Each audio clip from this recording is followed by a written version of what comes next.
Maswerteng hapon po mga ka-STL. Narito na po ang resulta ng STL Pangasinan para sa araw na to, second draw. March 23, 2025. Araw ng linggo. Naway ang mga natayaan niyo pong mga numero kanina ay manalo nawa ngayong hapong ito, 5 p.m. Kaya't kunin niyo na po ang inyong mga tickets. Narito na po ang resulta.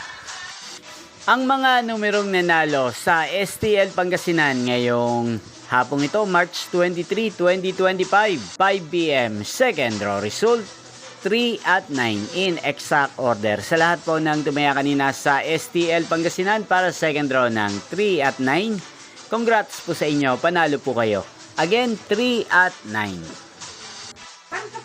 At ngayong hapong ito sa STL Pangasinan, atin pong i-shoutout si Kuya Patrick ng Pangasinan. Shoutout po sa inyo, Kuya Patrick. Sana po ay manalo din ang mga numerong tinatayaan nyo sa STL Pangasinan. Sana'y nasa mabuti po kayong kalagayan. Gain din po si Kuya Ramil ng Pangasinan na lagi din pong nakasubaybay sa channel na to. Shoutout po sa inyo, Kuya Ramil.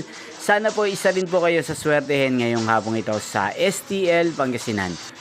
At sa lahat po ng mga taga-Pangasinan dyan na lagi pong nanonood sa channel na to, shoutout po sa inyo, especially sa aking mga subscribers. Inyo pong napanood ang resulta ng STL Pangasinan. Magkita-kita pong muli tayo mamayang 8:45 p.m. Thank you for watching.